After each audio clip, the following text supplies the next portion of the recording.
Hello, everyone. Welcome to this week's episode of the Indy and Doctor podcast. I'm Indy. He's Doctor, aka Gaurav, aka Dr. Jazz Mavi. It's been a long time since me and him have done this podcast together separately. I think it's been about a month, hasn't it, Gaurav? So this is pretty much going to be like a catch-up recap.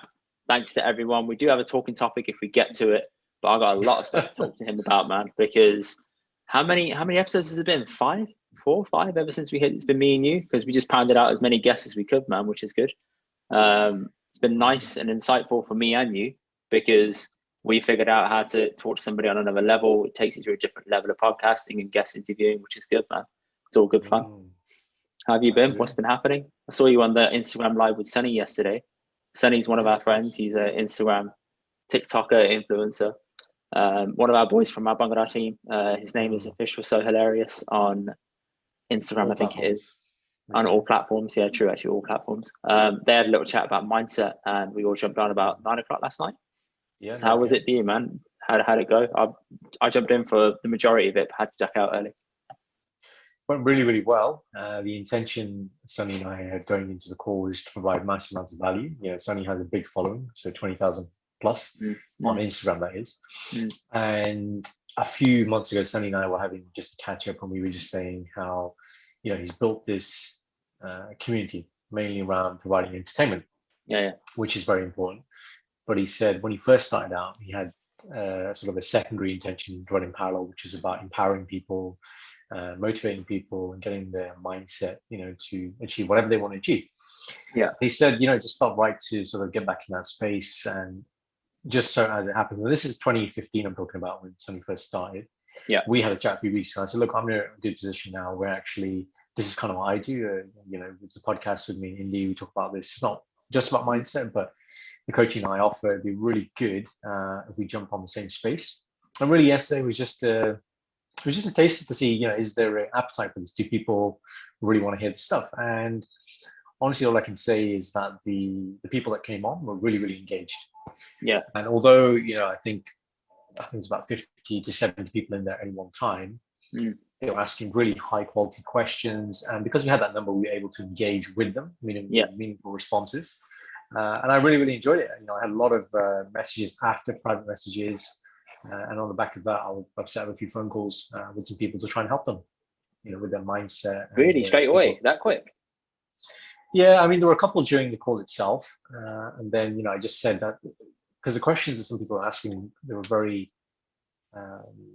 big questions, you know, and it wouldn't be fair. You can't just run it through with them one-to-one in the public space. Yeah.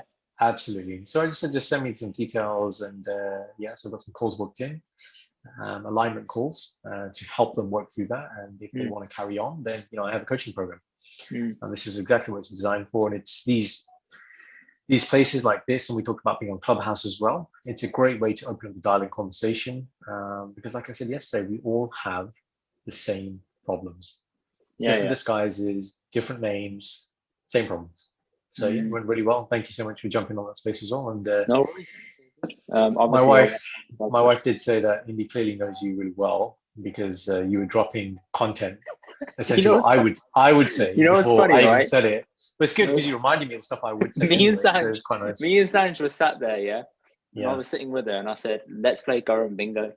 And I'm like, because I know where you're going to go a lot of the time with the conversation, because you've done it on the podcast, you've done it with me one-to-one. I was like, I bet he's going to say this. Yeah, he's going to say that. I bet he's going to say this. He's going to say that. And I was like, I need to start playing bingo with you and start having like Gauravisms where you like say this bit and that bit. I was like, don't be chat by. He's going to say dogma. And he said it. I was like, yes, he said dogma. Right. Okay. Let's roll with this. Yeah. I won't make it like really hard, but 3 words. What are 3 words that I often say? Dogma is definitely one the one of them. Right. Be your authentic self. Highest authentic self.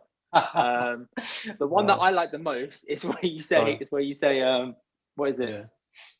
You're allowed to be naked around your other partner, completely naked. And I'm like, what do you mean by that? You're like, you can just be yourself. You don't have to cover yourself up.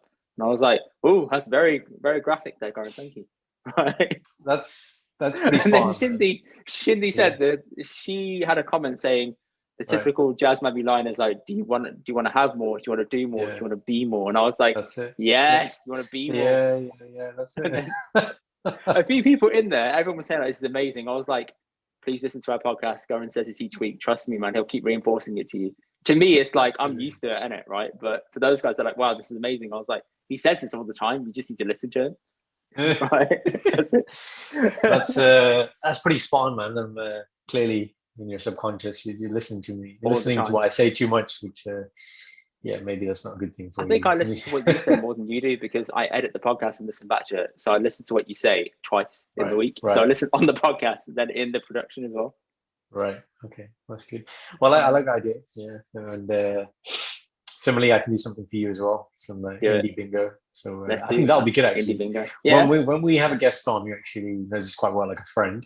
Yeah. We could do like a true or false thing about sayings. Or which saying, is this a current saying or is this an indie saying? We can get lots of fun with that. That's fine. But the quiz, of course we can. The quizzes are working really well. I get a lot of good feedback about our quizzes. Yeah, man. People are liking that. It's been quite nice. That was just on a whim as well. Like you just came up with the ideas and let's start some questions. I was like, all right.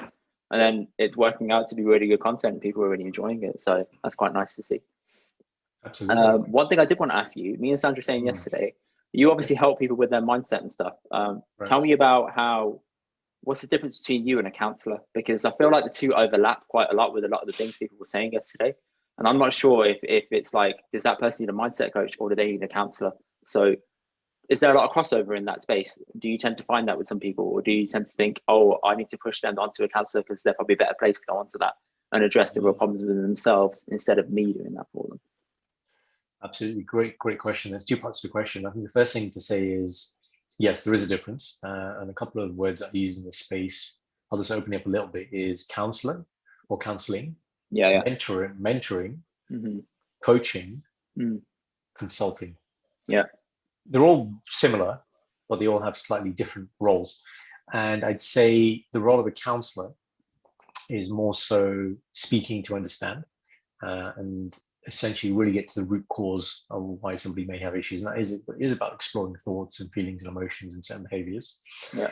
But it kind of stops there. Whereas the difference with coaching, and this is where coaching and mentoring is slightly different, and a good example I used to give people is, if say you buy something from IKEA, right, and you get this stuff, and if I assemble it for you, like completely assemble it, I just make it for you, that's consulting. That's you pay me and I just give you the result, right? Yeah. If I tell you exactly what to do in the steps, like do this and then do this because I've done this and this and this, that's mentoring. Okay. And coaching is asking you questions so you understand how to do it yourself. Because the point of coaching is actually after I leave your space, after I've added value to you, then actually you're left with some tools and skills and a mindset that actually helps you going forward and you're not reliant on me.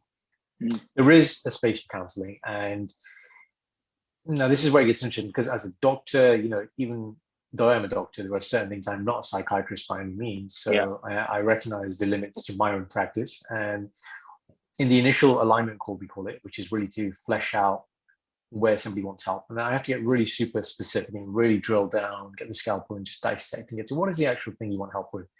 And then it's really, well, is this within my skill set? Can I help and coach you here to get to that point? Or like you said, do you need other additional services first? Or maybe afterwards there'll be, so that's very important because it's very easy to just try and think, well, I can fix everything and be jack of all trades. Whereas my MO, my modus operandi is very, very niche. And it is about, although, it's easier when I say to people, mindset coaching, because that's quite a big umbrella term. Yeah, it's a broad thing. And so I was thinking there's crossover between the two. Yeah, which is where when you really get into those, it's about authenticity. It's authenticity coaching. So it's not, because then even, life coaching and mindset coaching are very big umbrella terms used in the industry, but they're very vague. They don't really mean anything. Whereas what I do is really around uncovering who you are. So answering that question, who am I? And honestly and accurately be able to articulate that to somebody if they ever asked you, who are you? What do you represent? What do you believe? And then once you've done that, it's, well, what is the direction for my life? What is the purpose and the calling? And how do I then go and take steps to manifest that higher, true, authentic self? So then, hang on. But still, where's the line drawn between a counselor and a mindset coach? I mean, I know it's not firmly like this is it and this is it, but has there ever been a time where you've taken someone on and you think, oh, actually, hang on, they're not maybe right for me at the moment. Maybe they need to go and talk to somebody deeper about their actual issues, and then they can come back to me when they're in a better space, and then I can take them forward. Absolutely, that has happened. So in the alignment call, when we get into, well, okay, this is your issue, or this is the issue that's at hand here. Once we dissect and I kind of get to the drivers, it's all about uncovering the drivers. But why do you feel like that? Sometimes there are cases where I think, and this is the thing within the coaching industry, it's, you can only coach somebody who's coachable, right? So I only really want to work with people who are motivated to get the result. But if there is a big blocker already at the start of the process, then actually, yes, they are better placed to actually work through some of those blockers first. Although I still do that, more what I'm doing is when you're at a space where you're ready to be coached, then I can move them on through the coaching process. But it is a very fluid situation, and that's a really good question. And if there is anybody out there thinking about coaching, then that's exactly why we have the alignment call. And if you're sitting there, listening to this now, it's ask yourself that question. Do I know who I am? Do I really know who I am? And if somebody asked me, who are you? And you couldn't use any physical characteristics, you couldn't describe your skin color, what t-shirts you wear, your hair, the length of your much. All right, in which case, I feel like you're hinting at me now. So go on, dissect me, ask me who am I, and see if I give you some decent answers. Okay, let's make it even more succinct then. Indy, what are your values? My values are honesty, truth. I was going to say authenticity, but that's taking the piss. So honesty, truth, and hard work. Those are my three biggest values, I'd say. And what are they based on? Based on previous experience, because I tend to work better around people who are honest and open and clear, don't really lie or don't pretend like they know everything. Being truthful, because everybody wants to lie. I think I heard something on a podcast the other day, the Flavor 2 podcast. One of the guys was saying, he said, I went around asking people at his university. He said, I went around asking people in my dorm, would you rather be somebody who people think you're amazing, but you're a piece of shit? Or would you rather people think that you're a piece of shit, but you're actually a really nice guy? Which one would you rather be? And people always chose the first one, which is I care more about what they think of me, and I'd rather be a horrible person. And I was like, no, I'm definitely in the second camp. I don't care if people don't like me or if they think I'm a bad person. If I know what I'm doing is right and my inner circle believe the same, I'm happy. I guess to an extent that is allowing people around you to sort of pick and choose if you are being yourself or not. But I trust those people enough to let them in my close circle, to then let them have somewhat of an influence on me. I might override that sometimes, but equally I let them do that. So those are my core values that are important to me. Interesting. So the process I take people through is to uncover 10 core values. Wow. And that's part of, yeah. And again, like you said, the key thing you said there, this isn't based on, I don't give people a list of, let's say 100 values and say, go and pick them. Because often what people here's a list of adjectives. Which one best matches you? Yeah, tell me. Yeah, because what people often do, it's not about what you think is a good value. Right? It's about what sounds like a good value. Yeah, exactly. Yeah. No, but that's what people do. They'll pick things that they think are really noble, and that's what I aspire to, right? Whereas core values are actually who are you and what is really important to you, as based on evidence from your life. So part of the process is what we call the life audit or the life experience call, where I've done this very recently with a very, very close friend, and we're on 4 hours, double the time it should be. But essentially, 4 hours. We take talking to one person. We take the earliest memory. So for this gentleman, it was age 6. And then we take the sort of most recent few memories, and that's kind of up to where he is now in his life. And essentially what we do is we take out the key moments and key experiences in life. And then what my work is to uncover and dissect and analyze these points, the emotions and the feelings and the thoughts that you had at the time. And really to draw out, well, okay, so what is it that was important in that time that allowed you to be like this, for example? Or what is it that you were lacking in that moment that actually you missed, and therefore you do value? Values are what you give importance to. The value of values, why is it important to know your values, is because only when you express your values in behavior are you living in true alignment with yourself. If there is a disconnect, right? So you're saying I value this, but actually your behavior is something else, right? There's a problem there. Yeah. And the second thing is, in life, what people do is sometimes they think they have values, but these values aren't serving them. That's the biggest problem I have. So for example, I know a gentleman, who's within our coaching organization. He's actually the guy who created, part of this pathway. And what he said was, when he was around 25 years old, his values were around vanity and things like that, because he wanted to have a good body, he wanted to drive fast cars, and he wanted to date very attractive women. And the thing is, he kept realizing that thing. So he kept realizing that pathway in the sense that he got the body, he got the cars, and get the girls, but he got to it. So he won that scenario, but he was still empty and void. And so then when he had the realization that these aren't my true core values, these are just values I've adopted by, what do most people do? They see values of other people and they end up adopting other people's values, thinking that, oh, okay, if I just adopt, I want to be like him, or if I model him, then I can if get you what want to he be gets. like your favorite person, or even if it's a sibling, like you tend to adopt that. I could admit I did that. I did that with my brother. Yeah, I adopted a lot of his likes and wants, like yeah. music, hip hop. He heavily influenced me in hip hop, which is cool. But then there's different styles of hip hop that he likes and I like. And I was like, oh, okay, so that's me figuring out what I want within your niche. So you took me down one pathway, I veered a little bit. He hates Bangla music, I love it. So another thing that veered off, but that only happened when I went to university and found out who I was around different people and figured out, oh, I actually like that, oh, I don't like that, etc. So having those experiences help you build values as well. Not just being stuck to like the same people all the time or the same kind of things you always do. That's really important. What you just said there, Indy, I just want to highlight to the listeners, that's really, really important. And at a very high level, there's only two ways you essentially form values, okay? There's your external enculturation and internal enculturation. External is you grew up, I grew up, and we watched our parents. Yeah. Right? These people are in our lives, and we said, well, what do they value? How do they think about money? How do they think about life? How do they think about success? How do they think about time? All these things that make up life. I still have those. I still have all of those. Like I value money the same way how my mum does. I work as hard as my mum does. I try and be as family orientated as my mum and dad are. So I'm like, well, those are things that I still carry because I still put importance on that. That's not something that I think is fundamentally wrong or iffy. Those are things that I'm not willing to concede on. But there are things that they've done in the past that I don't agree with, like the caste topic we had a few weeks ago. I don't agree with that. I'm not massively religious. I don't agree with that. So I guess there has been some elements that you pick and choose the ones that you see fit over time. But you only really make those choices when you're like, what, 18 onwards, really? Right. So it's not the age. It's like you said, it's when you start having experiences which put those frames of reference. So think about a building, guys. You listen to this, think of a building and think about the scaffolding around the building. Okay. The scaffolding are your values. So these are the things that orient you. They're the framework that orient you in decision making. The reason why you like something, you don't like something, where you favor an opinion, you don't favor another opinion. And the thing you said about your parents there, Indy, is perfect.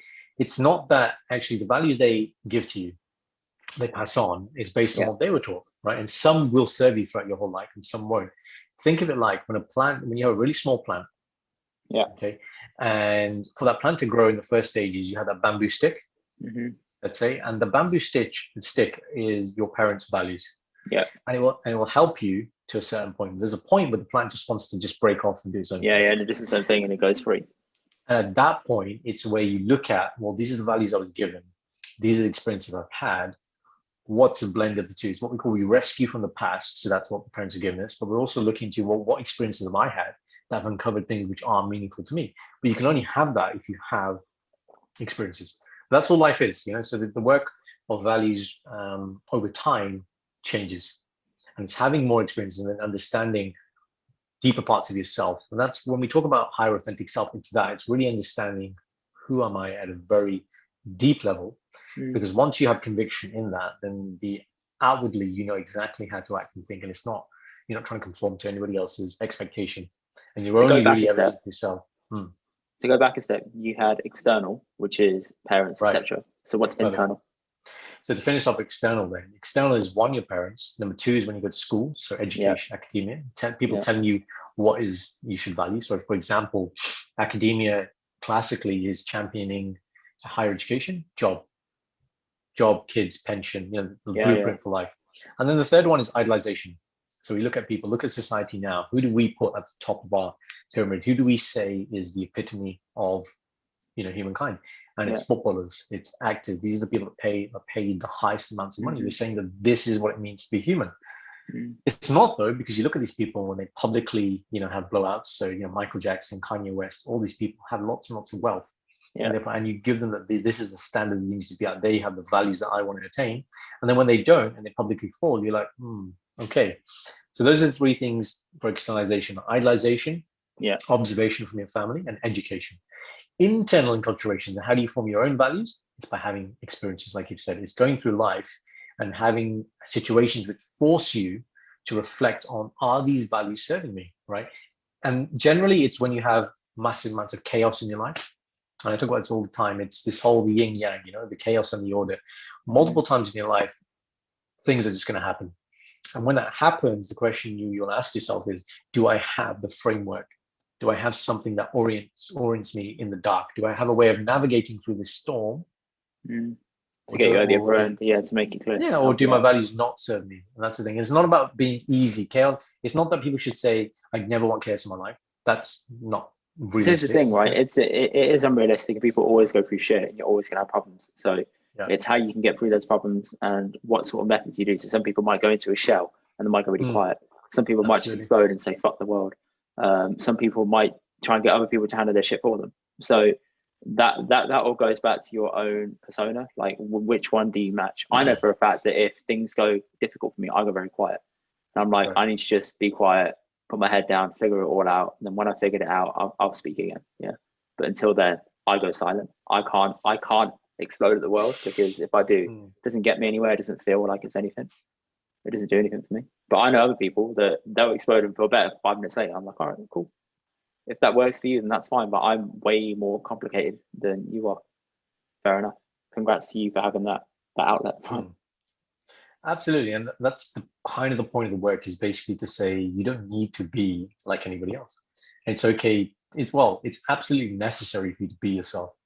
But people say that really often, but it's like, what does it really mean at a tangible level to be myself? And have you done the deep introspective work actually to understand who am I?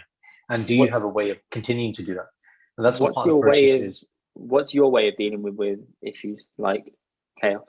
How would you, how do I say this?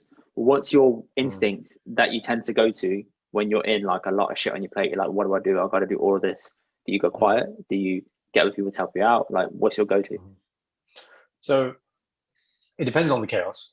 But if we say in your example here, you're talking about if there's too many things on, for example, if it's just busy and hectic, then one thing that I do is I adjust my time frames. So this is really effective strategy. It's good for anxiety as well, but it's good when you're sort of just chaotic and maybe you're feeling a little bit burnt out. So adjusting your time frames is all about saying, you know what, when life is good and you feel like you're on top of the world and you're the king and everything's happening, the law of attraction is manifesting and things just come to you, you can plan weeks in advance, months in advance, years in advance, right?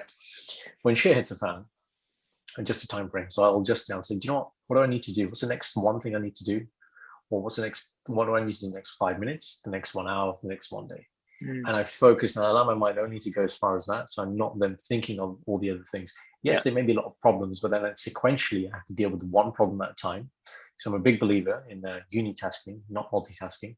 Multitasking is a complete myth for productivity. And there is and normally when I'm doing speeches live, there is a public way I demonstrate this. I will bring somebody on stage. I will make them do a timed activity. It's very, very simple. They just have to write a word and a few numbers on a piece of paper. Okay. And I get them to do it 2 ways. And it proves to them that actually multitasking is a complete lie. Whereas if you unitask and have your singular mind focus and attention on one thing, things get done. And that's my kind of approach to when shit hits the fan or there is chaos. Okay. And the other side to that, Indy, is what can I do in the situation, right? So the circles of influence, not I don't focus on things which are out of my control, because actually it's a waste of time and energy. Easier said than done, right? So we will often think about things like the exam. I've sat the exam, right? I think I put a wrong answer. The exam is done now. There's no way I can actually affect that outcome. What can I affect is actually, well, keep yourself present, because now you need to wait for the result. Based on the result, if you need to do something like reset, okay, then you can approach it when you need to. That's a better use of my time and energy. But learning how to reframe your thoughts, that's the overarching thing here, reframing your thoughts. It's almost like, imagine the thought came into your mind. You're stepping away from the thought and looking at it and saying, is that a logical thought? Is this helping me? Is this serving me? Is it rational, the thought I'm actually having? Again, it takes time and practice, but coming back to mindfulness, this is mindfulness. It's that position of observership. So it's like you said, I take a step back and I just look at it. Maybe a journal, get out on paper. So again, I'm looking at it. The whole point of me journaling is to rationalize my thoughts. Is what I'm thinking and feeling and saying reasonable? And sometimes, I'll bounce this opportunity, my wife as well, because when you get that objectivity, again, the point of the coach when I say to people, what is my role in that process when I take you through? If I took you through my program, Indy, then I'd say to you, my role is to be a clear, reflective mirror. And think about that. So just bounce back things that you're saying to me back to you. That's it. And just say, well, you said this. Is this what you mean? That's basically, yeah. So you saying stuff, because what will happen is people have some jumble in their heads, and I want to then dissect it, paraphrase it, say back to you to bring clarity to your own thinking. And that's the power of coaching. The power of what we do is I'm not giving you anything. This is the misconception. It's not mentorship, right? It's uncovering what's already there. By getting away, the mess and the mud, and just sculpting away like a sculptor to reveal what's always been there, the power that lives deep within you. I can see why that works for a lot of people, because 9 times out of 10, if you talk to friends, they tend to not give you much back. They just tend to listen and then not give you a solution, or not do the bouncing back thing, or they make it about themselves. So it's like, hang on. Then now you're thinking, shit, I can't really figure out what's actually wrong with me. I feel a bit better, but you've actually given me more shit on my plate than what I actually came to you with. That was amazing. How did you manage that? Right. But we all have people like that in our friendships. That is what it is. I think having where that comes from? That allow you to do that. Go on. That comes from when people aren't equipped, because clearly most people generally, they want to help, right? Even if it's a friend, but if they don't have the skill set to help, then they will just default to what they know, which is try and relate to themselves. Yeah. And what I find now is when people come to me for advice, sometimes it's about offering solution, sometimes, but honestly, what I do now is I just ask high yield questions. It's just they're not asking, they don't have the ability to ask themselves deep introspective questions, or they're avoiding it. Whereas when you look objectively, it's easier for me to actually to say, but why is that? And have you thought about this? Or is that reasonable? And then they have to answer it, and they have to address it, because I've made it to the forefront. I've put it to the front of mind, right? So now the awareness is there. And actually they will come to the answer themselves. It's not about me telling something in the same way. And the reason why that's important is about push and pull. If you do something because you want to do it, you'll keep that habit, that discipline. If you do something because I tell you to do it, I'm pushing you to do it, it's a different thing. Eventually, right? Exactly. When I leave, that ends. But I want to create a pull. I have noticed that with people at work. So some people say I need to be pushed. I'm like, that means that this job really isn't for you then, because if you need to be pushed continually by a manager, that means that your heart's not fully in it, which is fine. You're allowed to do that. Don't feel upset when somebody says that to you. That's normal. All it shows is that this job isn't for you and you need to move on. That's all.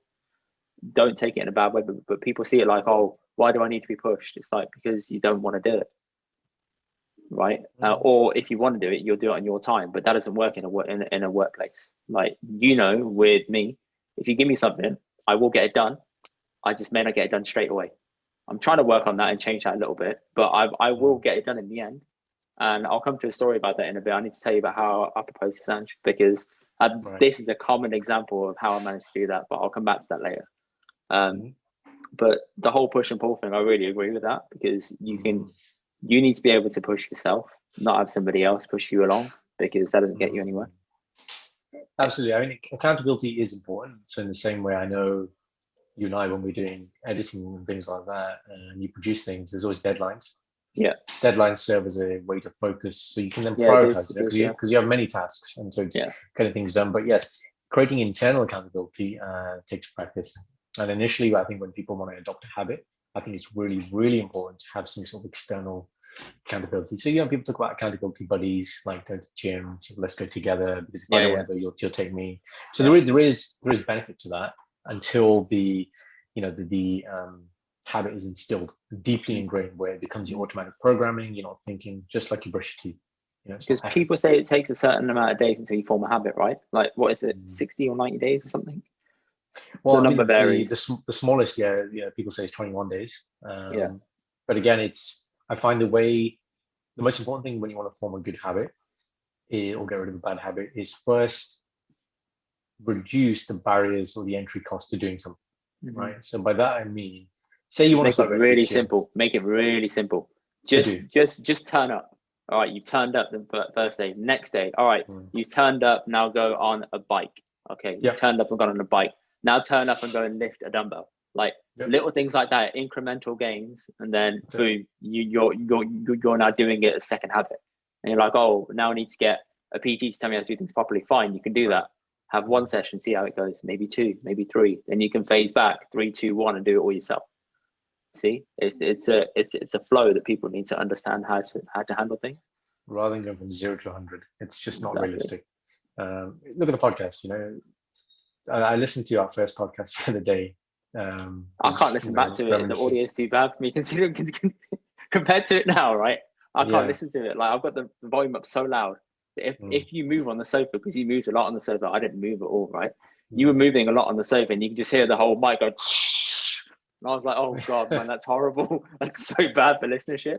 But it's our most listened to podcast because it's the first episode, right? Yeah, and just, at the start it was like, so where do you want to start? And then we just kind of said, well, why don't you talk about it? And it's just, you've got to start somewhere. And that day, I think when you came around, the intention wasn't to shoot a podcast. I think we had other stuff we were doing. I think we had other stuff to talk about. The intention was to chat about the podcast. Yeah. Right. And then we was like, well, why don't we just shoot an episode? And it just kind of happened. And we started somewhere. And now what we added logos, branding.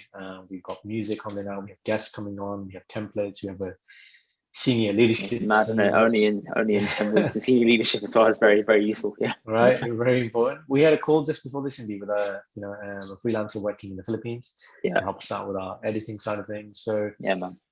Things grow, and it's just incremental. Once you master something, you go on to the next year, but it's just doing it chunk by chunk by chunk. Then as a whole, the summation is massive. What was going on with yours and Sunny's, your internet yesterday? My God, man. I was jumping in and out. I was like, is it my phone? I was like, Sanj, is it your Wi-Fi? Is it my internet? And it just said videos paused and you can see the comments. I was like, oh, it isn't me. Sunny's got some fucked up Wi-Fi, man, on a level. Yeah, I'm not really sure because I know. So where I was talking yesterday, we have a repeater. We did a couple of speed tests and our normal speed was showing, so that was fine. But I know at certain points in the day, there is a time where it just drops. Will sometimes go. Yeah. And then that's what I was wondering. And I asked, Sunny on the call that the Instagram Live, I think I'm right in saying you can only do it from your phone. You can't do it from. I have no idea. Desktop. I'll go to him. That guy goes live at least 4 or 5 times a week, honestly. Okay. Because obviously, if it was from a desktop, then we can use a hardline. But yeah, it was quite comical. Then outside of that, I was messaging him on WhatsApp, and I was like, "What do you want me to do?" And he was like, "Right, you start the live." Help me. Yeah. Because he's got all the followers, isn't he? And I was like, "Well, if I do the live, is anybody going to see it?" And he's like, "No, my followers will see it." And I was like, it works because when he jumps in, they get a notification as well saying he's gone live, and people jump on. Because I noticed as soon as he jumped on, your number of people like quadrupled in like a second. Yeah. And I was like, oh, okay. That's the power of Sunny. Okay, all right. That is, the power of the Sunny. Exactly. Man. Yeah, man. What else has been going on that I need to take you through? So, do you remember the previous episodes that we've done already? So we spoke about asking people about myths that they were told growing up. Right. I just thought on Instagram, let me just try out this whole poll function, right? And you can just jump on polls and you can ask people a question. So the first one I asked people about tea and why tea it's such a big thing. And dude, the amount of flipping responses I got was insane. Tea is in jar. Tea is in like jar, like a cup of tea, not green tea, but normal English tea. Yeah. Right. Okay. This is a poll of your one. It was a poll of mine on Instagram. This is prior to us even making that account. Making the Indian Doctor account. So I did it and I just thought I'd share the responses on here. But I asked, why does tea make everyone feel better? And apparently it's not like it's not just an Indian thing. There people do it, like black people, white people, Moroccan people, they do the same thing. People are like addicted to different types of tea, like peppermint tea, etc. What other ones was being said? So this person said most of their non-brown friends feel the same. Having a cup of tea makes them feel better. Is it because like maybe it's like a problem shared is a problem halved or something like that? It's really good, because I remember, this is slightly sideline story, but I was on a property course and they gave us a task to do. We had like 5-10 minutes to work in a group and write an ad, like a paper ad to put. It's what we call a gold mine ad to put in the newspaper. And essentially, what it was about is rather than having a estate agent, how can you get directly to a vendor to buy a house? You're buying directly from a vendor and no estate agent. And so I remember when I wrote this, I said something like, the name of the company, which is made up, and I said, why not let's sit down for a cuppa and discuss something about your property, right? There you go. Right, and then there's just what you said now, this whole notion of a cup of tea fixes everything. Like in hospital, anything can happen. you could have bad news, or you're a bit hungry, or whatever could happen. Would you like a cup of tea? It's like the first response. I don't. Yeah, and I would think it's very British, but clearly, like from responses, it's not. It's not. And there is this no. universal thing about just sharing this drink. It's like it's just simple. It's a couple of leaves and some water, and then you sit there, and it just facilitates, I find, conversation. Yeah, That's what it is. You know what we could do? What would be really good, and I've told you this before, is let's get some mugs now, personalized mugs for the Indian Doctor Show, and we can have tea or other warm beverage during the podcast. That might be quite nice, actually. And I was also thinking, why don't you put this as a poll? Put this as a poll that Indy and Karan or Dr. Jazz are going to get these mugs printed, and we want to put like a catchphrase. Either one that we both say, like something for the show, or maybe that we say each, like Siddhi Gal. I know we've said that one, right? Which means what, Karan? Which means we got told off for this. One of our friends, Guppy, he called us and he said, it doesn't mean straight talk, it means something else. I was like, dude, I get it. It doesn't mean exactly that, but it's as close as you can get, right? It means that's the kind of gist of honest, on point, like real talk. Yeah. Yeah. So yeah, definitely this week, man. I'll put create that. Let's put it out and let's see what people think. But guys, if you're interested and you would like a personalized mug, right, from the Indian Doctor Show, then let us know and we can get that to you as well. There you go. Another one was somebody messaged me saying, with our jar is tea. I think the herbs and spices help the blood flow and circulation. So I messaged him saying, I agree. And then they messaged me back saying, you can't beat a cup of jar with soap in it. And I was like, jar with soap? No, but I'm reading this in English, right? So it's just SOPH. I'm like, what's soap? And I was like, so I'm talking to her and I was like, what's this brand of soap? Like, is it another one that's up against Tetley's or like PG Tips? And she's like, no, like salt, like Indian tea. I was like, what? Like, I'm not following. And she was taking the piss and she was then saying, all right, next time you're in Birmingham or I'm in Birmingham, I'll give you some. I'll get my mum to make you some. I was like, what are you on about? And I was reading it and I was like, oh, you mean salt? And she was pissing herself. She was like, oh my God, you actual idiot. You're Punjabi and you didn't read it in that same way. But that happens a lot, doesn't it? When you're reading a Punjabi word and you read it. Unless you have like brackets, Punjabi words. It doesn't make sense, right? But I felt like such a mug after. I was like, oh, no pun intended, but I did feel like an idiot, right? Last week I was talking to one of my mentors, right, in the whole coaching space, and he said a name to me, and because I have a second screen up, I was googling it. He's like, "Have you heard about this guy, Sikh guy?" Well, I didn't know Sikh at this point. He said, "Joe Jardines," something like that, right? And so I started googling it. Right, I started googling it, and I was like, "Oh, this person doesn't exist, man." He was like, "I was like, is he famous?" And he was like, "Yeah, like his company does like 23 billion." Last year, like he's pretty big and he's from Coventry and now he lives in London and stuff. And I was like, anyway, so then I did a bit of Googling and I was like, oh, Jujare, Insa. And I was like, and then he was like, Jess, how do you say? I was like, Jujare. He's like, Joja, Jujare, Joja. And then we spent a good 5 minutes just going over pronunciation, but it was so funny because sometimes, you're right, you see words and then you don't realize, your brain doesn't realize what the word is, and then it is a Punjabi word. And I was like, oh, okay, gotcha. I'm sure that people name their kids now, and when they name them, they think, how are other people not Punjabi going to say this? So, say if there's like, I've seen people name their kids recently, like very non-Punjabi names, because obviously it's quite hard to say our names. Like I get called Intavir, even though it's Indy. Wait. What do you get called? I get called Intavir instead of Indy. You know what I heard? What? Like Insafir or interview. Ooh, interview. I like that. I like that interview. I like that. But Intavir, I'm like, okay. Or I've heard Intavir.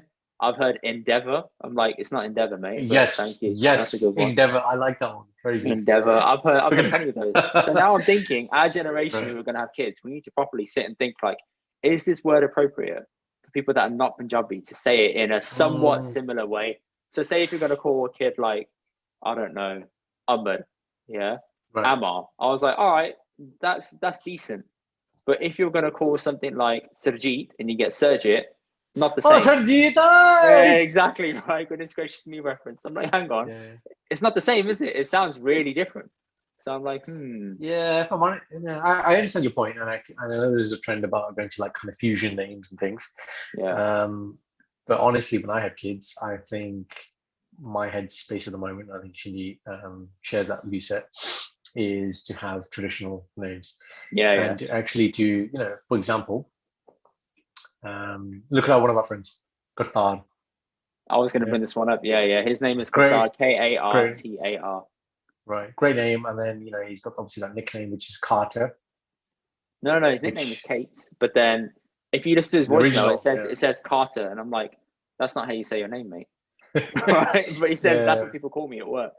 I'm like, wow, that is so different. Or Cartier. Should we call him Cartier? Cartier. Premium brand. Going back to the tea. Some people say tea is gone, aka horrible. I mean, that's really very controversial. Wow. Yeah. I wish I had the names of the people who said this. I'll bait him out, but I can't because it's polling. Guns people say the saying is tea and sympathy.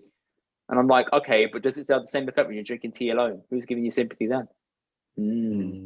Exactly. Well, when you drink tea, people say tea's crap. I need crisps and snacks. I'm like, you know what? I actually agree with that. If you give me a bunch of beverages and you offer me crisps and snacks, I will have that hands down every time.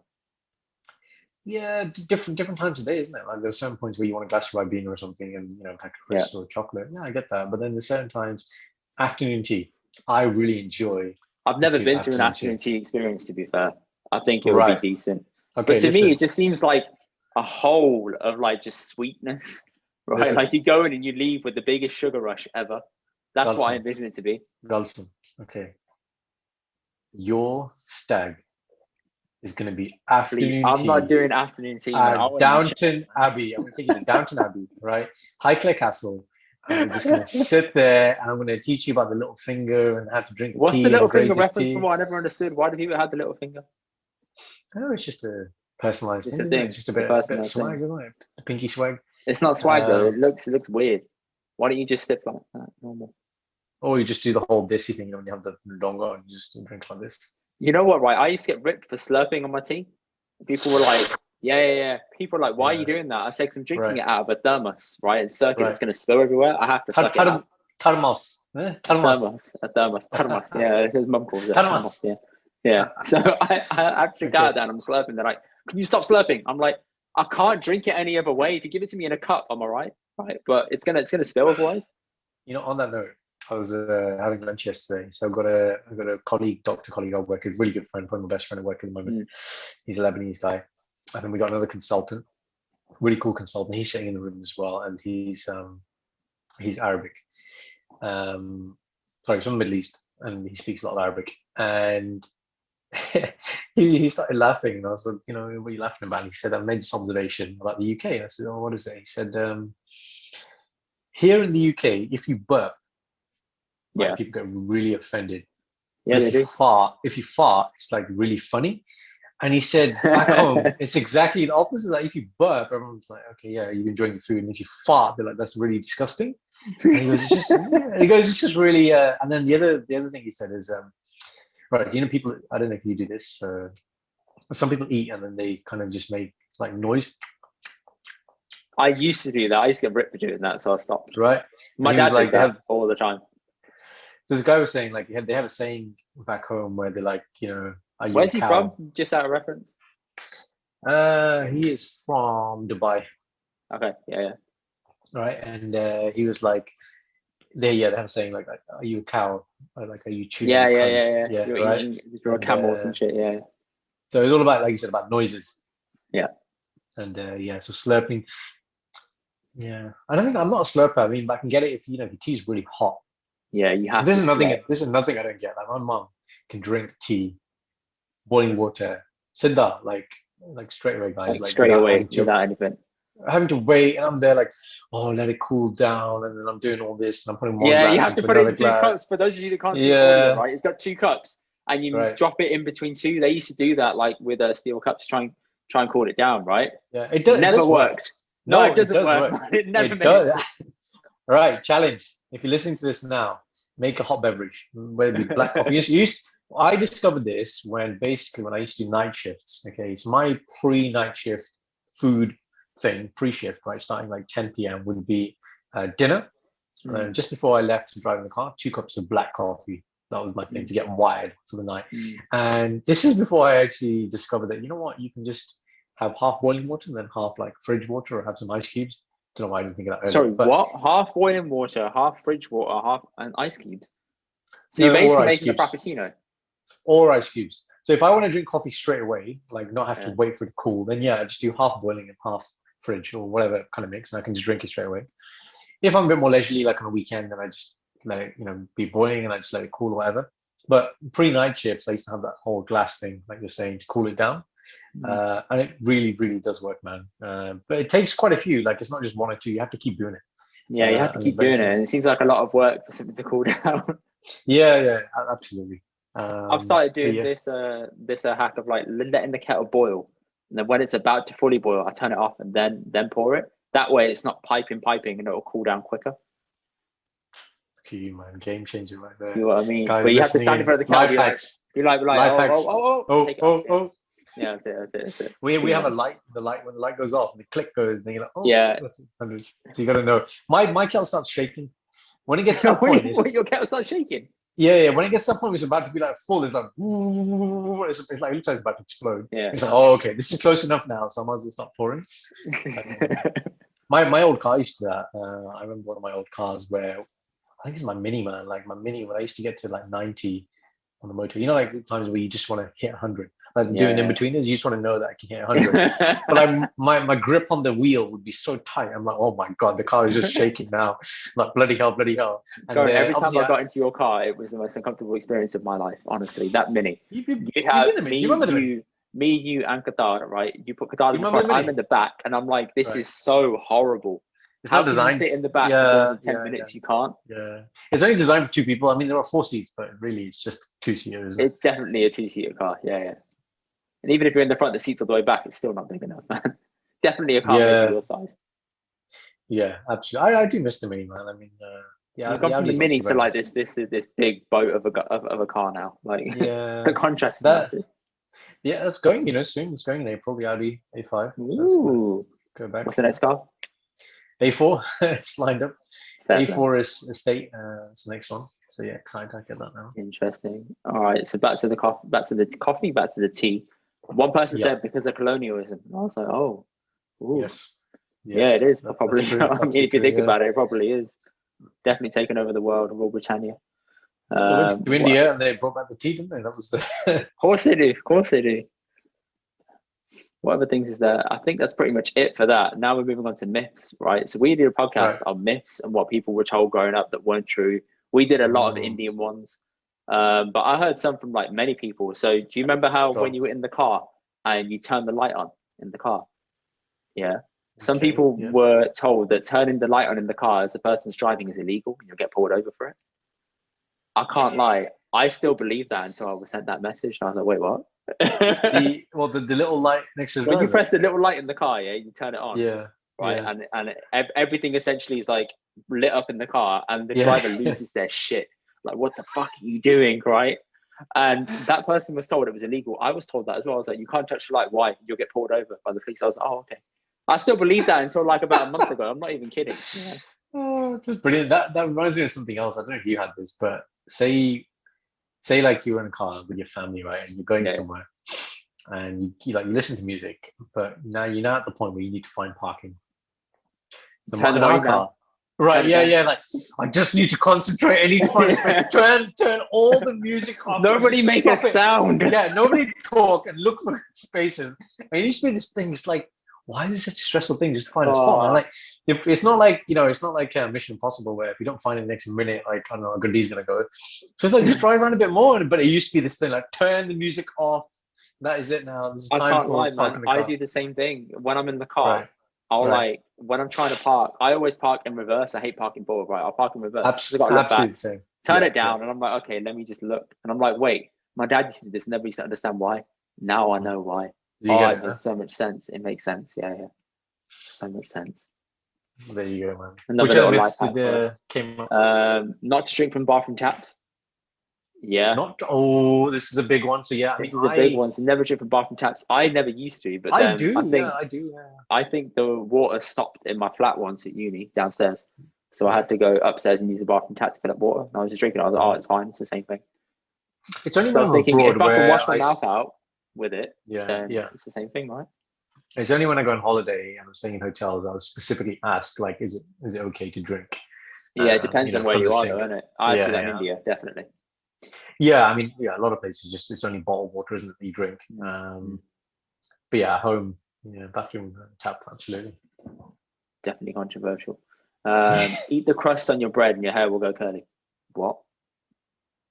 Okay, I've never heard that. I've never heard that. Yeah, but there are people who just can't eat crust. Like my dad, he just leaves it like it's pizza crust. It's crust on a sandwich. No, okay, whoa, pizza crust. Please don't break my heart. It tastes so good. So good. Like So there's good. sometimes where I start the crust. I won't eat the whole crust in one line, but what I'll do is I'll start in the corner. I really like that crunchy bit. Oh, you're a savage. Why would you start there at the end? You can't No. I do that. Then I go to the tip. Then I'll go to the tip. Hang on. You've got the slice of pizza in your hand, right? You take a bite out at the end. Now you've got like a half lopsided pizza in your hand. And then I go to the tip. And you go to the tip. Yeah. Yeah. But I love crust, man. I think crust is awesome, man. I'm not really a fan of stuffed crust. I know that exists. Cheese and stuff. Crust, I'm torn. Sometimes it's good. Sometimes it's not. I like pan crust. Sometimes, absolutely. Pan crust all the way. Pan crust is good. If you stuffed crust now, you need to try one. Go to Caprino's in Erdington. They're a really good pizza joint. They're better than Domino's, etc. All the others. I'm telling you, I genuinely mean this. Go to Caprino's or go to New Oscott Fish Bar. Those two pizzas are the best two pizzas I've had in Birmingham. And me and my brother have tried loads out because he's like a pizza connoisseur. Okay. Yeah, he loves it. The world opens up again, which isn't too long. Then you can get it as takeout.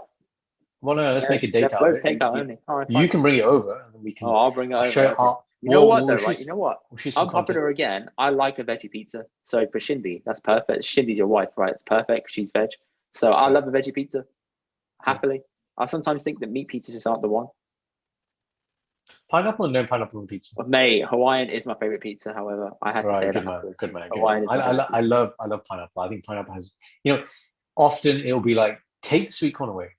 Yeah. Just take it away.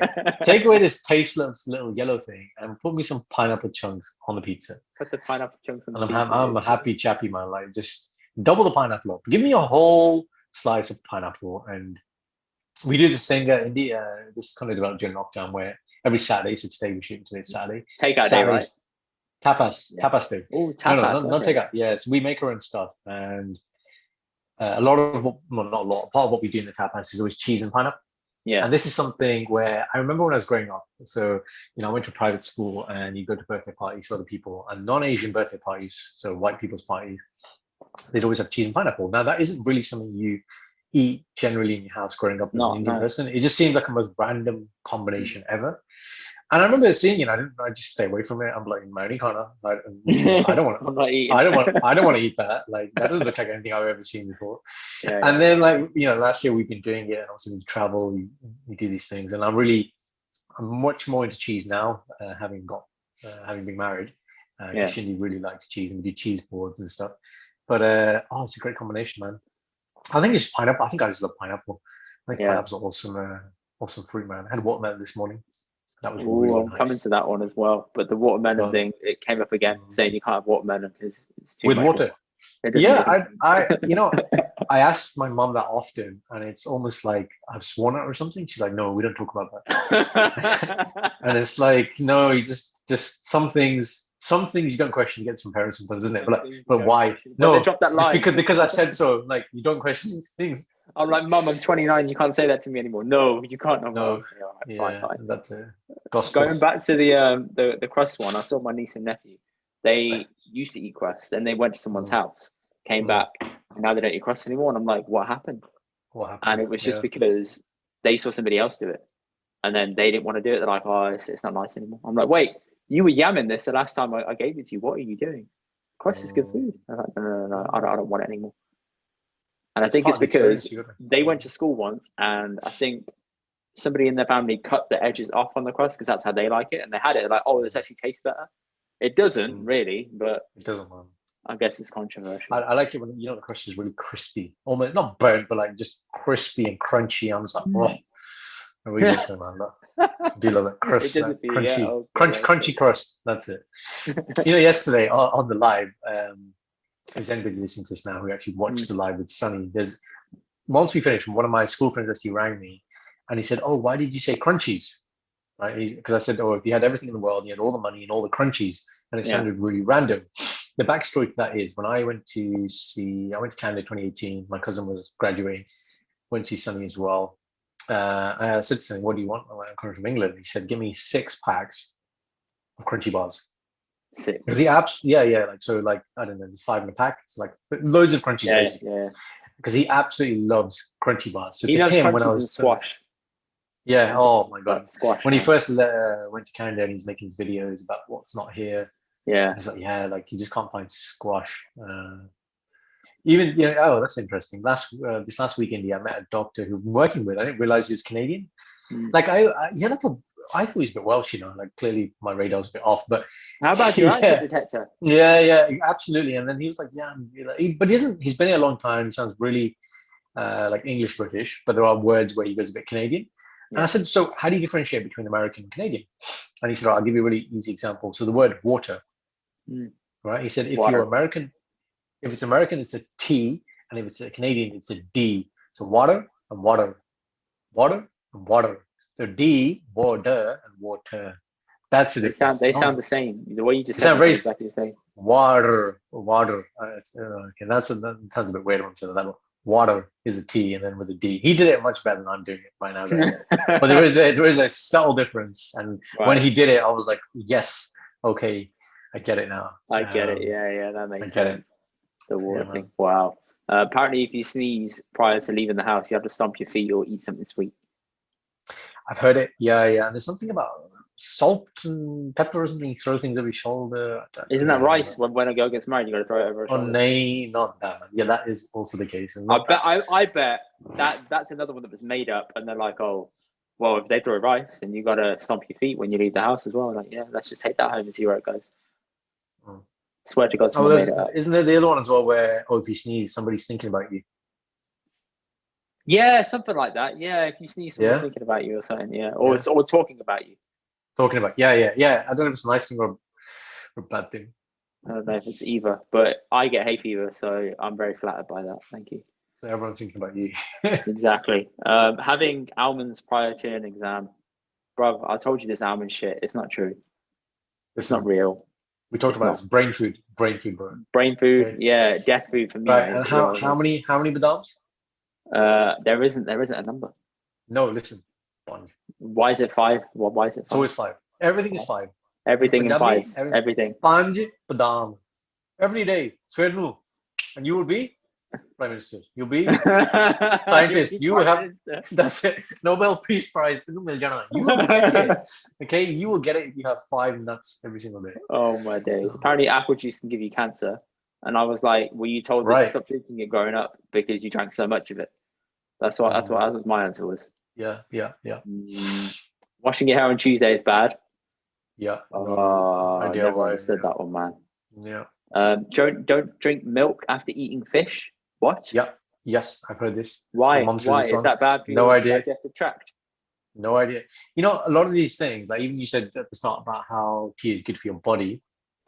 From a medical point of view, I actually don't know the research or the science on this, but I'd love to get into it because I do say to a lot of people a lot of the time that having certain medications in form of tablets, people were doing things and they were working. Like things like we say that onions, for example, are like natural aspirin. They thin your blood, they increase blood flow. Like this whole thing about antioxidants, there definitely is something to that. Although there is like lots of marketing, like Actimel and all these other drinks have come out, which I'm not really sure about. But there is a science to definitely what you eat and drink definitely has an impact on your body. That's certain things are cancer causing. Well, I can't eat fish anyway, so I'm not at risk of that. Right, are you allergic to fish as well? Mate, I'm allergic to fish. Yeah. Fish, weird because as a kid, I used to go to Mackey's with Dad, like on the last day of term. Yeah, he'd take me to Mackey's, and last day of term. Yeah.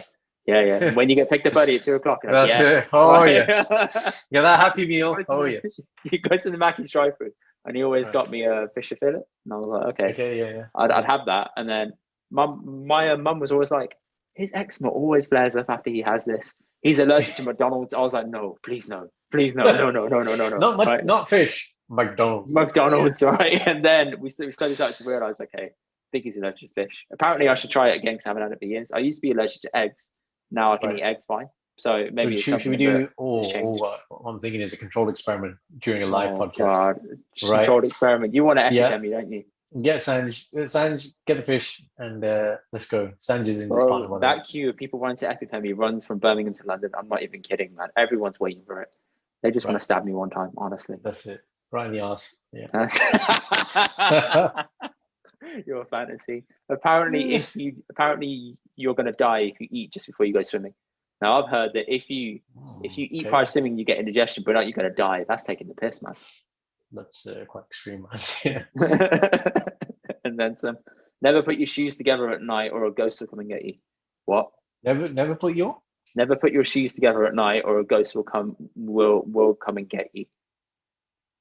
Right. Okay. Yeah. I heard that one. Ridiculous. I've never heard that before, honestly. So, what other ones is there? Let me just quickly wrap this one up. Step on a crack, you break your nan's back. What? Step on a crack. That just sounds and you'll like break a your nan's rhyme, back. doesn't it? Yeah. Sounds like a rhyme, doesn't it? Yeah. Don't walk into Bhangra practice with a pizza slice. So to give reference on that, one of our friends came to a Bhangra practice. Manny came to Bhangra practice and he was eating a slice of pizza. He finished the slice of pizza, which therefore implied that he had more pizza prior to coming to practice. Then he tried practicing with us and he was dying of stitch within about 5 minutes. Yeah, so that's all the lactic acid buildup. Absolutely, clout. I actually remember during Folk Stars competition 2015, I think the hosts, so the people putting the event on, the event organizers, that's it. I think they were giving out Bronte with Dane and Chad to the teams. And we didn't let any of our team have it. We were like, look, especially the unfit people, we were like, no, don't have this because you're going to stitch up. What is Bronte in English, Indy? It's like a flavor chapati, I guess. Yeah, like a fat chapati. With like so much butter. That's stuffed. It's stuffed. That's stuffed chapati. That's it. There you go. Stuffed chapati. Yeah. Maybe that'd be a good podcast. Live Bronte eating. What? Have all the different Bronte. Well, just have all the different Bronte. So stuffed bread, guys, if you're listening. And we have the green one called neti. All right. Yeah. We could have aloo, which is potato. We could have carrot. We can have cheese. Lots of different ones. And the best roti for me is keema roti. So put in like lamb in it. Right. Here's something for you. I have a friend. I have a really good friend whose favorite paratha stuffed thing. Right, you ready for this? Yeah. Which is a bit like a little family thing they do is spam. I've never eaten spam ever. Spam paratha. That's horrible. Even my friends. What is spam? Is it just processed like bologna? Is that basically that's the closest thing I can align it to, right? I don't know. Let's get a definition. Let's have a look. What is spam? There you go. Somebody's thinking about it. Someone's thinking about me, mate. That's what I'm saying. Right. Wikipedia. Spam is a brand of canned cooked pork. Oh, okay. All right. Right. And this is put into the Bronte. Yeah. Just get some ham, man. Like treat yourself. You just don't put it in Bronte, man. Like, it has no place in Bronte. The Bronte, the stuffed bread, guys, is made for aloo, potato. Okay, that is the most authentic form of it. You don't need to put spam in it. So Raman, if you listen to this, stop it. Okay, just stop it. Stop it. No means no. Don't jingle keys. It causes fights. Don't leave the house at 1:45. So 1:45, 1:45, it's bad luck. Never heard that. Right. Okay. So I'm supposed to wait 1 minute past, and then whose clock do I abide by? Mine, yours, the clock on the stairs. What, like, dumb. Don't hoover after dark. Yeah, obviously don't hoover after dark because you'll get battered, mate. People are asleep. Why would you hoover after dark? I understand the logic behind that. Unless it's like winter time, then it's 4 o'clock. You want to hoover, then what? Then you're stuck, aren't you? Yeah. It doesn't really seem like a nighttime activity, does it? Unless you have somebody who. Well, nor does cleaning dishes, but you know. What? Nor does cleaning dishes either. Like it's not a nighttime thing. It's still housework. So why can you do that at night but you can't Hoover? Because I've heard my mum clang dishes downstairs, and I'm upstairs still trying to sleep in the morning. I'm like, Mum, I swear to God, you would make more noise if you just bang dishes together. Honestly, instead of just trying to. But if you're so in your kind of thinking there, then so you make dinner, you eat dinner. What, you just leave the dishes till the next morning? Some people do. Some people do. I don't. No, I no, put no. them in the dishwasher. Yeah, okay. So you do something with them. Yeah, that's fine. Yeah. Okay. Yeah. I don't know about leaving it till. The only time we do that is if it's really late and we've hosted a party or something. Yeah, you're tired. Then It's gonna go back. Yeah. Like, just put water into things and just whatever makes it smell isn't too bad, and then just deal This with is it the next most morning. outrageous one I've heard. Don't brush your hair at night because that's what prostitutes do. Wow, I don't even know where to begin on that. I don't even know where that comes from. Right? Because I do it every night. So do by I. that metric, I have to. we are both we are both male prostitutes. gigolos. Yes. Congratulations. Yes. Guys, if you listen to this and you want to have an evening with either of us, okay, please don't. Male escort service. To be honest, you probably have more from Indy, right? Go directly to Indy. He's a lot more fun than me, so there you go. Oh wow, Jesus, thanks, man. Do you want to tell them what does it include, Indy? If you take somebody out and you're the escort, what does it include? Where would you take them to eat? Is it going to be pizza with crust? Hang on, no. They have to treat me, man. Right? Okay, you got to take me to a place that I want to eat. Okay, so where do you want to be dined? Where do I want to eat? Where do I want to? You know what? I haven't been to a restaurant in so long. I'm actually stumped. Let's see. I wouldn't say it's got to be in Birmingham, right? Probably like a Miller and Carter, but not the one. Oh wow! Look at this. Not the one. Yeah. You're a steak, man. This is a premium escort. This guy, like I thought you would have got Mackie or something. Escorts don't necessarily put out at the end, so I'm like, okay. Absolutely. Okay. All right. Here's a question. Which means I'm just going for company. Wait, so if you want the company, that's the price. Wait. Listen. Here's the deal breaker. Ready? Yeah. Go on. Hand holding, yes or no? No. Come on. Come on. Guys, if you want to hold Indy's hand, it's going to be a bit more. I'll explain that in the engagement story. I'll finish the podcast on that in a sec. Oldie but a goldie, which is opening an umbrella indoors is bad luck. And apparently, don't lick a cooking spoon, otherwise it will rain on your wedding day. So it's definitely going to rain on my wedding day then. Wow, that's another new one. Now, what's the time frame in that? Like you have cereal when you're age 9 and you just, I don't know, you lick it. No, I reckon that your mum has made like some really good food in like a dish, and the kid just wants to taste it, so they're just like, oh, I can't be bothered to get a spoon, let me just get the big spoon and lick it and put it back. Right. Again, at age 9, and then that's it. Your wedding's gonna rain. And, that's it, done, finished. Even though they're thinking I need to meet someone first, but I'm definitely thinking logically there. Thank you, mum and dad, for that. Right, let's finish the podcast on this then. The engagement story. Yeah. Mm-hmm. Okay, so Sanj didn't know that I was going to propose to her. So in just to give people context here, right? I technically got engaged last August, because in Indian cultures, the families meet, they agree to you guys getting engaged, and you carry on, and it's all good. But on that day, I didn't have a ring, because I was like, we don't do the ring here, do we? We do it at a different time. Like, just a little clarification question here for you, Indy. The fact that you're engaged and set to be married, does that mean you won't be doing the escorting on the side, or how does that? We'll take that conversation offline, my friend. Okay, guys. So translation, he's still available, guys. If you want to have a good time with no hand holding, right? With no hand holding, I will give you good company. That's it. But he will wear a really nice t-shirt. Okay, of course. Look at this one today, man. Yeah, Majin Buu. Yeah. But Miami crossover from Capsule Collection online. Great store. So, right. Okay. So no ring. No ring. Got engaged last summer, and then I said to Sanj, "We're engaged now." She said, "I haven't got a ring." I was like, "Ooh, but the parents okayed it. We're put a ring on it." Yeah. So I'm like, but the parents agreed it. We're good now. No. I need the ring. I was like, what? So I have to like propose to you in that way? She's like, yeah. I was like, all right, cool. Now my hope was, all right, I'll buy the ring in January, and then I'll propose at some point, like maybe in central London. COVID had other ideas, completely wrecked anything that I had planned. So in August, we obviously had that small window where families could meet, you could dine together, and you could do the little agreement because you were allowed to. Then after that, everything went into like in and out of lockdown. It was really, really, really hit and miss. So I said, I'll buy it in January. Everything was shut in January. And she's like, what are you going to do?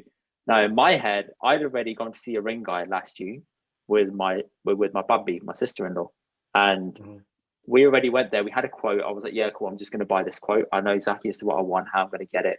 We've been ring shopping together with Sanj. We know it's what she wants. So I was just going to get it off the guy anyway. So I played along. I was like, oh yeah, I haven't got it yet. And she's like, what? I said, yeah, I haven't got it. I'm going to wait until lockdown lives. She said, so hang on. We're meant to be getting married like mid this year at some point. So I'm going to be engaged for what, like a month? I said, no, we are engaged at the moment. Nah, man, it doesn't count.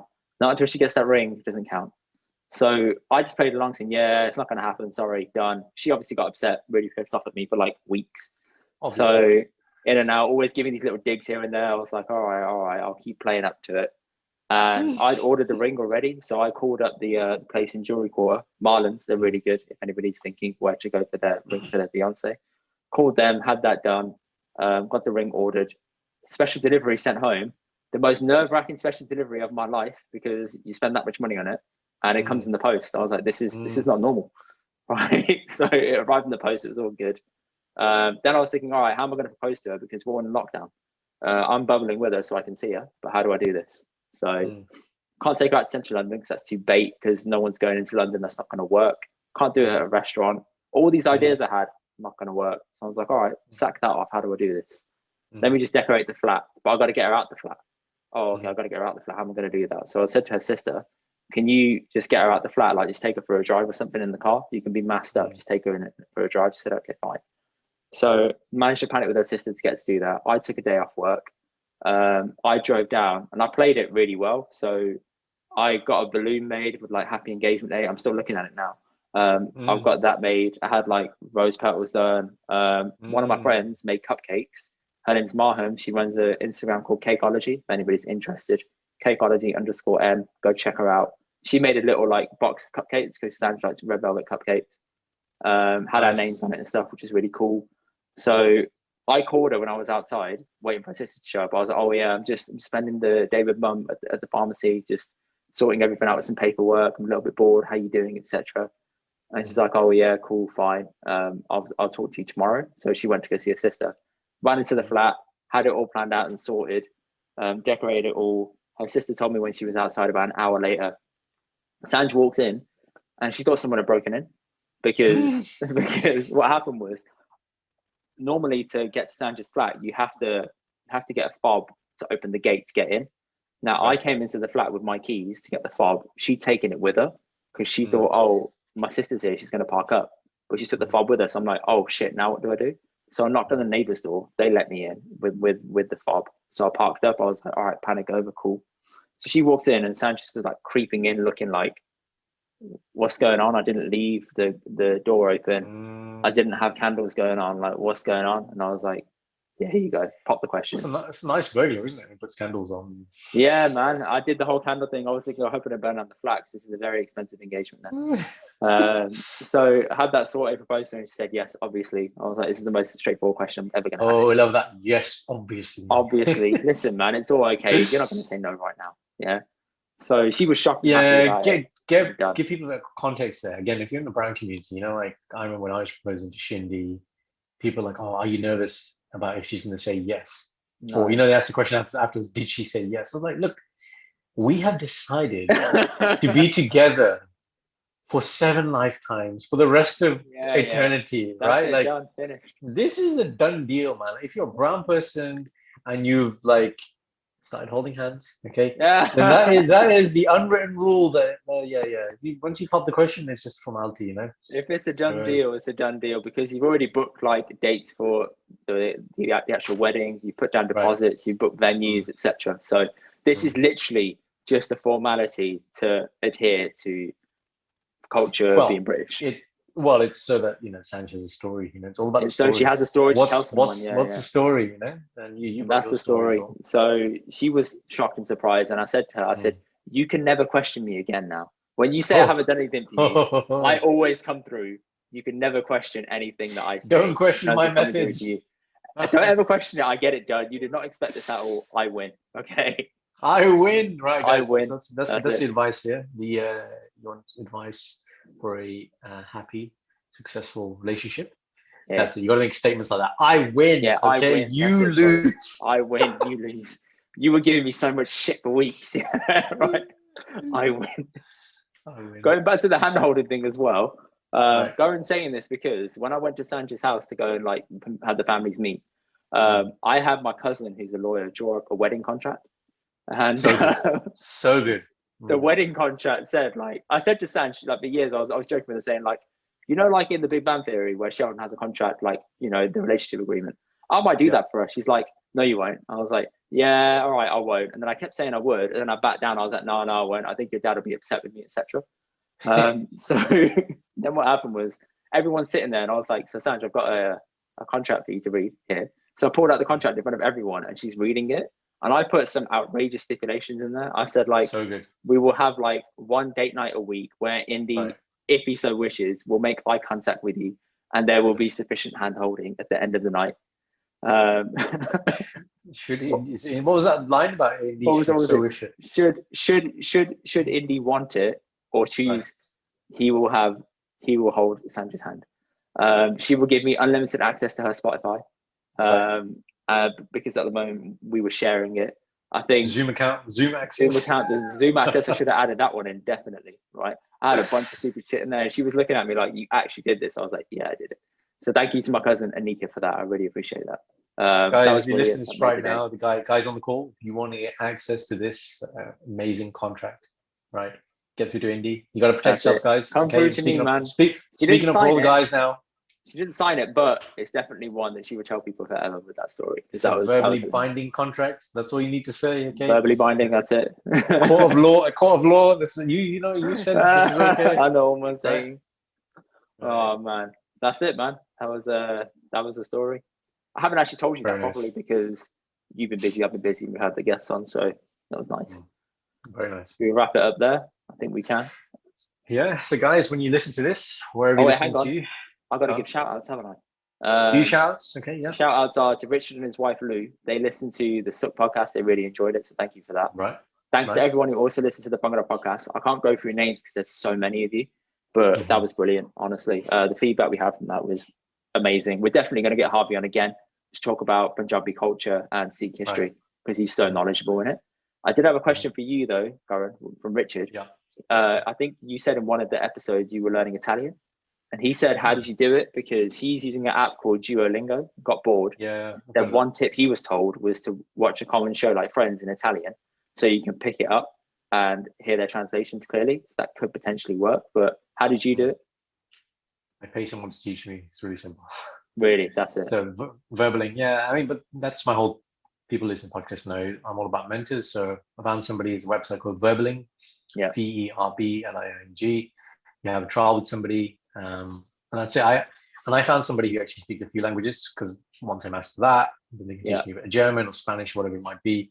So yeah, it's just well, it's not weekly at the moment, but it's regular sessions over Zoom. And yeah, that person just teaches you again. It's just, you can't do, I just turn up. I turn up and then, I get taught.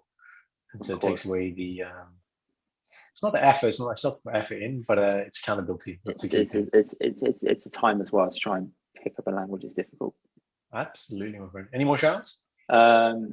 Yeah, I wanted to also say apologies for the Suxahota podcast messing up with the audio.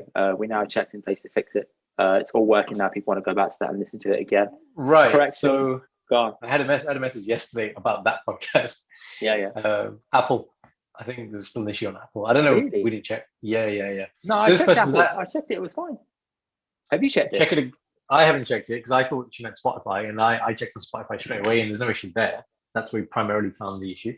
But yeah, that was weird because when I fixed it, I checked Apple straight away, and it was working straight away. The issue we have with Spotify. Maybe she's downloaded the old version. Will that still be available though? Yeah.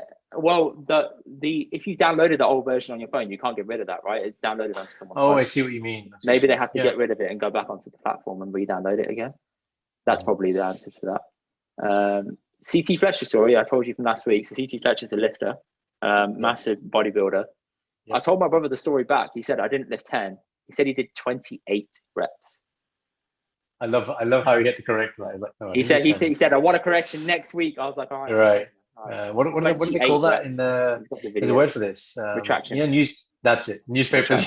Yeah, I want an attraction. Yeah, That's yeah. the There word. you go. There you go. There you go. I hope you enjoyed that. All right. That's it. That's all from me, mate. How about you? You got anything to say? Guys, you've had the great proposal story here. When you hear this, wherever you're listening to this, probably in the car or at home, doing work, give Indy and Sam some love, send them a message, give them congratulations. My heartfelt congratulations to them. I know them both very well, and they are beautiful, amazing people. I very much look forward to their wedding. And guys, as always, you got this far, so give us a like, give us a follow, make sure you subscribe, share the podcast, get involved. What is it that you want to hear in the podcast? Give us some comments, give us some likes and feeds. We can't wait. Give us some more topics, man. We're up for it. Let's go. Right, I'll chat to you soon, Karen, in a bit, man. Take care, buddy. Bye-bye.